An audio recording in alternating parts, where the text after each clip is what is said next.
আগামীকাল রাধা অষ্টমীর দিনে ভুলেও খাবেন না এই তিনটি খাবার, তাহলে দুর্ভাগ্য অর্থকষ্টে ভুগতে হবে সারা বছর।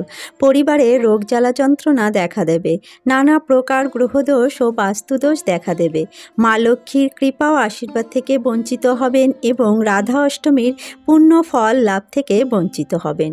নমস্কার বন্ধুরা, রিঙ্কু রায় ব্লগ চ্যানেলে আপনাদের সবাইকে অনেক অনেক স্বাগত। আশা করছি বন্ধুরা আপনারা সকলেই ভগবান শ্রীকৃষ্ণের কৃপায় অনেক ভালো আছেন এবং সুস্থ আছেন। বন্ধুরা, সামনেই আসতে চলেছে রাধা অষ্টমী। রাধা অষ্টমী জন্মাষ্টমীর মতোই আমাদের কাছে খুবই গুরুত্বপূর্ণ এবং মহত্বপূর্ণ। সমস্ত কৃষ্ণ ভক্তগণ রাধা অষ্টমী মহোৎসবটি কৃষ্ণ জন্মাষ্টমী উৎসবের মতোই পালন করে থাকেন। পুরাণ মতে ভাদ্র মাসের শুক্লপক্ষের অষ্টমী তিথিতে রাধারানীর জন্ম হয়েছিল, তাই এই দিনটিকে রাধা অষ্টমী হিসাবে পালন করা হয়। এই দিনটি জন্মাষ্টমীর মতোই পালন করা হয়ে থাকে এবং শ্রী রাধারানীর পুজো অর্চনা করা হয়ে থাকে। শ্রীমতী রাধারানী ছিলেন ভগবান শ্রীকৃষ্ণের পরম প্রেয়সী, সর্বজন আকৃষ্ট ভগবান শ্রীকৃষ্ণ তিনি নিজেই ছিলেন রাধা প্রেমে আকৃষ্ট, তাই রাধারানীর এক নাম মদনমোহন মোহিনী।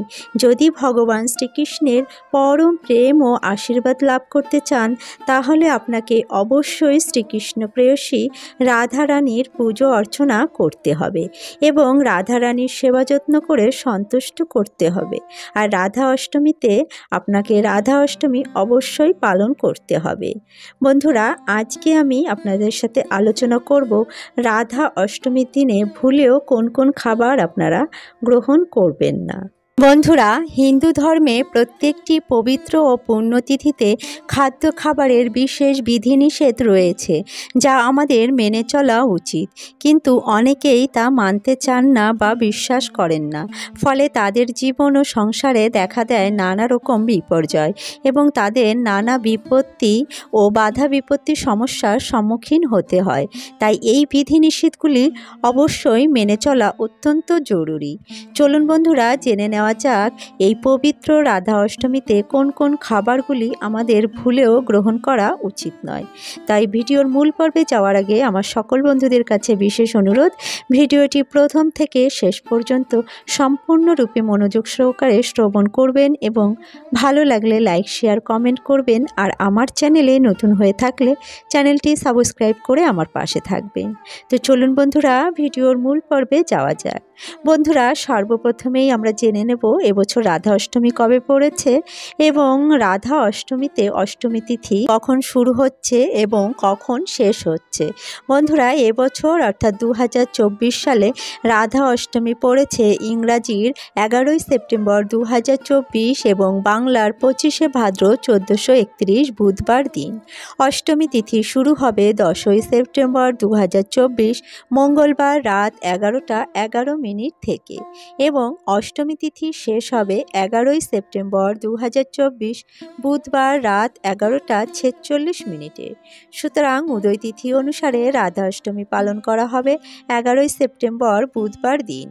এদিনে রাধা অষ্টমীর পুজোর শুভ সময় থাকছে বুধবার সকাল 11টা 3 মিনিট থেকে দুপুর 1টা 32 মিনিট পর্যন্ত। বন্ধুরা, এই সময়ের মধ্যে আপনারা রাধা অষ্টমীর বিশেষ পুজোটি সম্পূর্ণ করে নেবেন।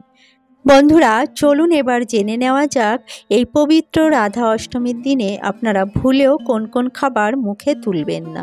আপনারা রাধা অষ্টমী ব্রতটি পালন করুন আর না করুন, এই তিনটি খাবার কিন্তু ভুলেও মুখে তুলবেন না, তাহলে জীবনে নেমে আসবে চরম বিপত্তি, দেখা দিতে পারে বাস্তুদোষ ও নানা প্রকার গ্রহদোষ। এছাড়া রাধা অষ্টমীতে রাধারানী ও মা লক্ষ্মীর কৃপা ও আশীর্বাদ থেকে বঞ্চিত হবেন, কারণ রাধারানী হলেন মা লক্ষ্মীর স্বরূপ। তাই দুঃখ দারিদ্রতা ও অভাব অনটন থেকে মুক্তি পেতে এই দিনে মা লক্ষ্মী তথা রাধারানীর পুজো অর্চনা করুন এবং এই খাবারগুলি গ্রহণ করা থেকে বিরত থাকুন। তো চলুন বন্ধুরা, বন্ধুরা জেনে নেওয়া যাক এদিনে কোন কোন খাবারগুলি আপনারা ভুলেও খাবেন না। সর্বপ্রথম যে খাবারটির কথা বলবো তা হলো আমিষ জাতীয় খাবার। এদিনে আমিষ জাতীয় খাবার আপনারা ভুলেও মুখে তুলবেন না, অর্থাৎ মাছ, মাংস, ডিম, পেঁয়াজ, রসুন, মসুরির ডাল ইত্যাদি আমিষ জাতীয় খাবার এদিনে ভুলেও মুখে তুলবেন না, তাহলে পরিবারে চরম বিপত্তি নেমে আসতে পারে। মা লক্ষ্মী ও রাধারানী সহ সমস্ত দেবদেবী আপনার উপর রুষ্ট হতে পারেন, ফলে আপনার জীবনে চরম অশান্তি, দুঃখ, দারিদ্রতা, কষ্ট, অভাব, রোগ যন্ত্রণা দেখা দিতে পারে।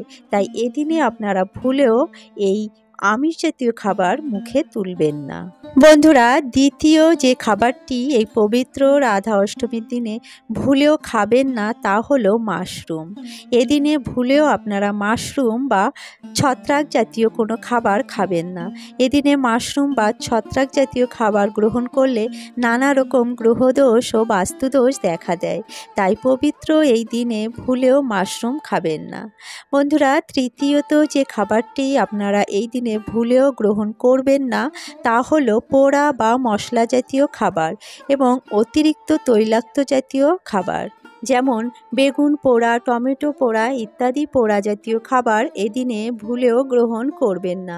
কারণ মানা হয়ে থাকে যে পবিত্র তিথিতে পোড়া জাতীয় খাবার গ্রহণ করলে সংসারে অভাব অনটন দেখা দেয়। এছাড়া অতিরিক্ত মশলা ও তৈলাক্ত জাতীয় খাবার ভুলেও গ্রহণ করবেন না, এতে নানা প্রকার রোগ যন্ত্রণার শিকার হতে পারেন।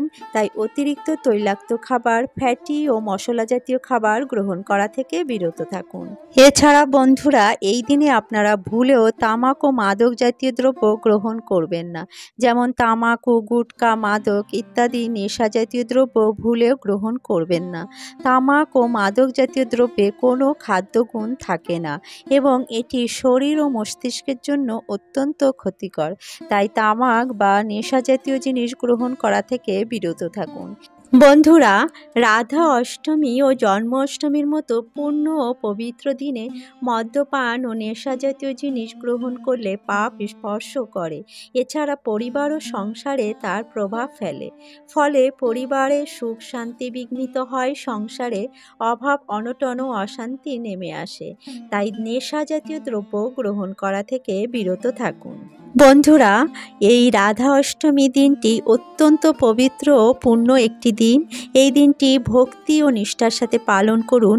এই দিনে সকাল সকাল ঘুম থেকে উঠে সমস্ত কাজকর্ম সেরে বাড়িঘর দুয়ার সুন্দর করে পরিষ্কার পরিচ্ছন্ন করে রাখুন এবং তারপরে স্নান সেরে রাধারানীর বিশেষ পুজো অর্চনা করুন। এই দিনে রাধারানীর সঙ্গে সঙ্গে আপনারা রাধা মাধব এবং গোপাল সোনারও পুজো অর্চনা করবেন, স্নান অভিষেক করাবেন এবং সুন্দর করে ফুল, ফল এবং অলংকার দিয়ে শৃঙ্গার করিয়ে আপনারা পুজো অর্চনা করবেন এবং সাধ্যমতো ভোগ নিবেদন করবেন। এই দিনটি সুন্দরভাবে পালন করবেন। এছাড়া এই দিনে বেশি বেশি হরিনাম জপ করবেন, ভগবানের নাম গুণকীর্তন করবেন, নাম জপ করবেন এবং ভাগবত গীতা পাঠ করবেন অথবা শ্রবণ করবেন। তো বন্ধুরা আজকের ভিডিওটি এখানেই শেষ করছি। আশা করছি ভিডিওটি আপনাদের সমৃদ্ধ করেছে। ভিডিওটি ভালো লাগলে একটি লাইক করবেন এবং অন্যদের সাথে শেয়ার করবেন এবং রাধা মাধবের ভক্ত হয়ে থাকলে জয় শ্রীকৃষ্ণ রাধে রাধে লিখে একটি কমেন্ট করবেন। আর আমার চ্যানেলে নতুন হয়ে থাকলে চ্যানেলটি সাবস্ক্রাইব করে আমার পাশে থাকবেন এবং পাশে থাকা বেল আইকনটি প্রেস করে রাখবেন, তাহলে আমার প্রতিদিনের নিত্য নতুন ভিডিওগুলির নোটিফিকেশান আপনারা পেয়ে যাবেন। বন্ধুরা ভিডিওটি সম্পূর্ণ দেখার জন্য আপনাদের অসংখ্য ধন্যবাদ। আসছি পরবর্তী একটি নতুন ভিডিও নিয়ে। ততক্ষণে আপনারা ভালো থাকবেন, সুস্থ থাকবেন।